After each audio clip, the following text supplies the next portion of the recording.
మరింతవరకు క్షమాపణ కొరకు విన్నాం, అలాగే రక్షణ కొరకు విన్నాం, బాధ్యత కొరకు విన్నాం, తీరన వేదన అనే ఒక మాటను విన్నాం, అలాగే శ్రమ అనుభవించటం ఎలాగ విన్నాం, అలాగే విజయ బేరిని, అలాగే ఏడవ మాటగా తండ్రి నీ చేతుకు నా ఆత్మను అప్పగించుచున్నాం. మరి ఈ మాటలు చూసినట్లయితే దేవుని యొక్క లేఖనంలో నుండి మరి మనం మొక్కుబడులు ఉంటాయి చూసారు, జ్ఞాపకం ఉందా? మనం మొక్కుకుంటాం కొన్ని మొక్కుబడులు. ఆ మొక్కుబడులను మనం అర్పిస్తూ ఉంటుంటాం.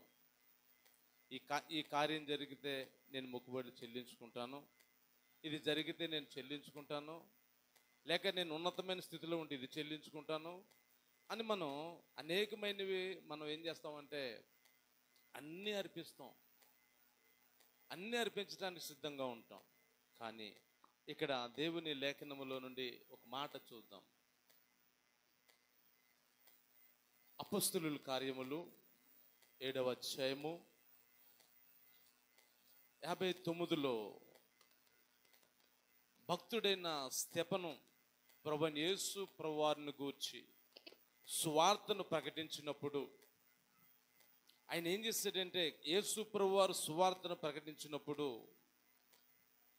సువార్త ప్రకటించారు. యేసు ప్రభువారి కొరకు ఎన్నో శ్రమలు పొందాడు, హింసించబడ్డాడు, దూషించబడ్డాడు, తృణీకరించబడ్డాడు. కానీ దేవుని యొక్క లేఖనం తెలియజేస్తుంది, చదువుమా. ప్రభువును గూర్చి మొరపెట్టుచు యేసు ప్రభువా నా ఆత్మను చేర్చుకొనుమని స్తెఫను పలుకుచుండగా వారు అతనిని రాళ్లతో కొట్టిరి. ఎందుకు కొట్టవలసి వచ్చింది? ఆత్మని ఎందుకు చేర్చుకోమన్నాడు? ఊరికనే కాదు, యేసు ప్రభువారు యొక్క సువార్తను ఆయన భూమి మీద ఉన్నంత కాలము ఆశ్చర్య కార్యములు, అద్భుత కార్యాలు, సూచన క్రియలు అనేకమైన ఎన్నెన్నో చేశారు. ఈయన ప్రాణాత్మ శరీర దేహములతో దేవుని సువార్తను ప్రకటించినప్పుడు ఈ యొక్క అపొస్తలుడైన పౌలు గారు అంటున్నాం కదా, ఆ సౌలుగా ఉన్నంత కాలము, రోమీల దగ్గర ఉన్నంత కాలంలో అతని మరణం అంట సౌలుకి ఇష్టపడ్డాడు. సమ్మతించడం అంటే ఏంటంటే అది ఇష్టమయ్యింది. అలాగే యేసు ప్రభువారు కూడా ఈ లోకంలో జీవించినంత కాలము, 3.5 సంవత్సరాలు జీవించినంత కాలం కూడా ఆయన ఏం చెప్పాడంటే అనేకులను స్వస్థపరిచారు. గుడ్డువారిని, కుంటువారిని, ఓచకాలు చిత్తులు గలవారిని, సమాధులలో ఉన్నవారిని, అనేకులకి ఈ యొక్క పరిశైలికు, శాస్త్రులకు, సద్దుకైలకి ఈయన బోధ కొద్ద వ్యతిరేకంగా ఉంది. ఎక్కడ చంపేద్దామా, ఎక్కడ ఏం చేద్దామా అని చెప్పి ఏం చేశారండి వీళ్ళు? ఒక సమయాన్ని వెతుకుతున్నారు. ఆ సమయం వీళ్ళు వెతికితే కాదు, తన తండ్రిని దేవునికి ఆ సమయం ఇష్టమై ఉండాలి. దేవునికి స్తోత్రం, హల్లెలూయా. ఈనాడు మనము ఎందుకు ఇక్కడ కూర్చుని మనం ఈ మాటలు నేర్చుకుంటున్నామంటే, కీర్తన గ్రంథములో ఒక మాట చెప్తున్నాడు చూడండి, 31:5లో దావీదు రాసిన కీర్తన గ్రంథములో దావీదు అంటాడు, దేవా నా ఆత్మను నీ చేతికి అప్పగించుచున్నాను. ఎందుకు అప్పగించాలండి ఆత్మను? ఎందుకోసం అప్పగించాలి? ఇక్కడ కూర్చున్నాం, మాట్లాడుకున్నాం కదా, పాప క్షమాపణ నిమిత్తము మనం క్షమించబడటానికి ఏం పొందామండి? బాప్తిస్మం అనే రక్షణ పొందాం. దేవునికి స్తోత్రం. ఈ రక్షణ పొందాము కనుకనే మనం ఏం చేయబడ్డామంటే ఒక బాధ్యత కలిగిన కుమార్తెగా, నువ్వు బాధ్యత కలిగిన కుమారునిగా స్వీకరించబడ్డాం. ఈ స్వీకరించబడిన నీవు నేను ఒక బాధ్యతను తీసుకోవాలి. ఆనాడు ప్రమాణం చేశాను, ఆనాడు నీటిలో ప్రమాణం చేశాను, ఆనాడు భూమికి ఆకాశం మధ్యలో నీటిలో నేనేం చేశానండి? ఇక ప్రమాణం చేశాను. ఈ ప్రమాణానికి నేనేమి ఉండాలి? కట్టుబడి ఉండాలి. ఆ కట్టుబడి ఉన్నప్పుడే నువ్వేమవుతావు అంటే తండ్రికి నువ్వు కుమారుడుగాను, తండ్రికి కుమార్తెగా నువ్వేం చేయబడతావండి? స్వీకరించబడతావు.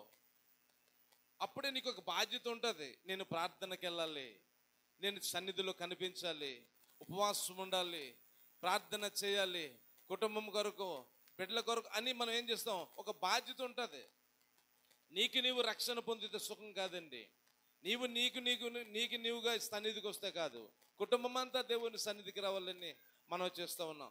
అందుకు దేవుని వాక్యం అంటది 2 తిమోతి 2:6 యేసు ప్రభువారు మనందరి కొరకును విమోచన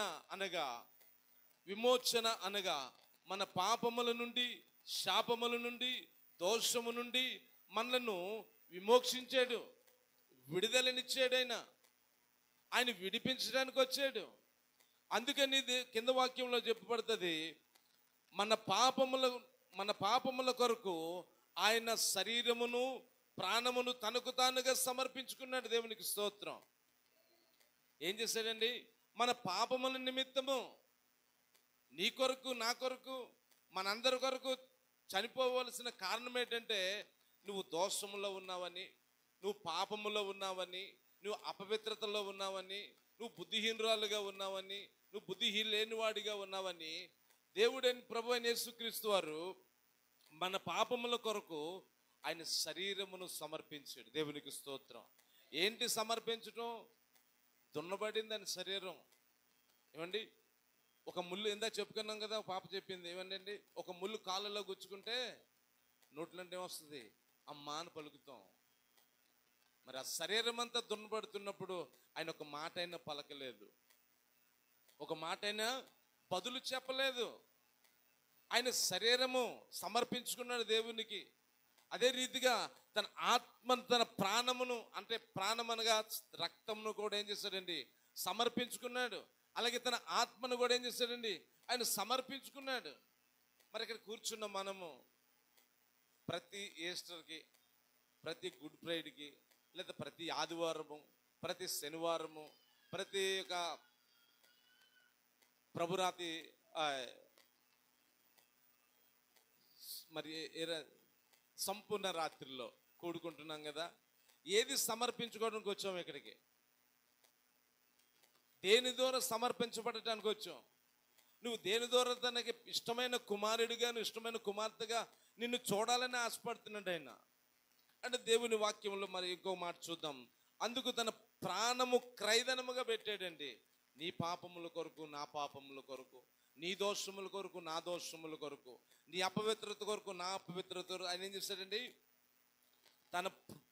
తన ప్రాణమును క్రయధనముగా పెట్టాడు. ఆయన శ్రమ పొందాడు, హింసించబడ్డాడు, దూషించబడ్డాడు, నలగొట్టబడ్డాడు. ఏం చెప్పడ్డాడండి? ఆ కల్వరి సిలువలో తన ప్రాణము చివరి వరకు ఏం చేశాడండి? తండ్రి వీరేమి చేయుచున్నారో వీరెరుగరని ఒక మాట పలికాడండి. నిజమే. మనం ఏం చేస్తున్నామో, ఏం చేయబడుతున్నామో, ఇక్కడ ఎలా కూర్చుంటున్నామో వాక్యం వింటాం కాదండి. వాక్యాన్ని వింటున్నప్పుడు ప్రభువా ఈ నా మనస్సును కూడా ఆ రీతిగా తెరువు నాయనా. ఒకవేళ నేను కఠినమైన మనసు కలిగి ఉంటున్నానేమో, ఒకవేళ నేను నాకు జీవితంలో నేను మాట వినలేని వాడిగా ఉంటున్నానేమో అని మనం ఏం చేయాలంటే దేవుని సన్నిధిలో అడగాలి, ప్రార్థించాలి. నువ్వు ఒకవేళ మరి మన ముందులో ఉన్న శ్రమలు ఉన్నాయి కదండి, క్రైస్తవుల్ని అలాగా హింసిస్తున్నారు, శోధిస్తున్నారు, బాధిస్తున్నారు.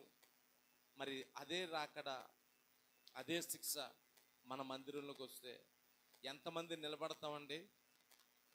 ఆ శ్రమ అనుభవించడానికి ఎంతమంది నిలబడతాం? ఆ శ్రమ పొందడానికి ఎంతమంది సిద్ధంగా ఉంటాం?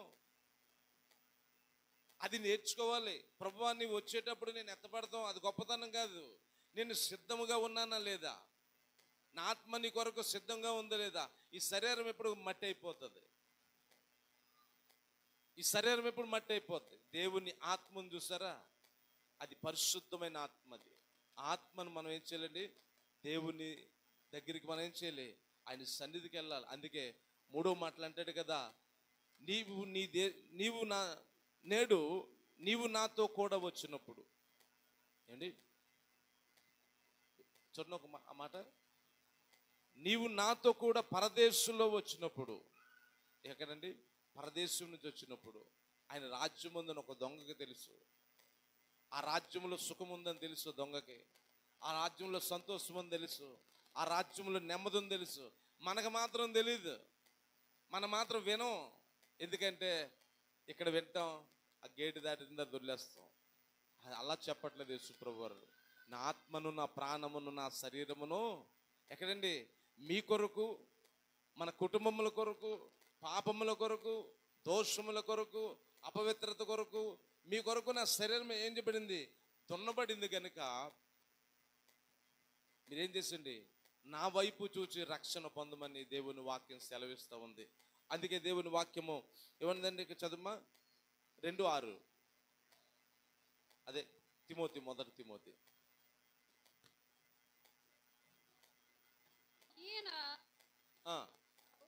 అందరి కొరకు విమోచన క్రయధనముగా తనకు తానే సమర్పించుకున్నాడు. ఎవరు తీసుకెళ్ళి అప్పగించలేదు.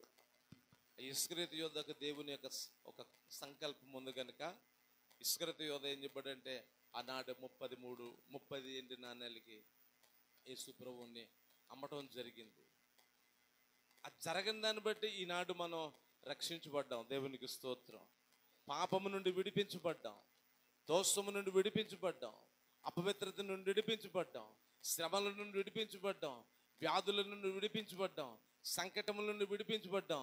దుప్పి నీటి వాగుల కొరకు ఆశపడినట్లు దేవుని మందిరములో ఉండటానికి దేవుడు కృపనిచ్చాడు. కనుక దేవుడి యొక్క చిన్న మాటలు తన వినికుడిలో దీవించును కాదు.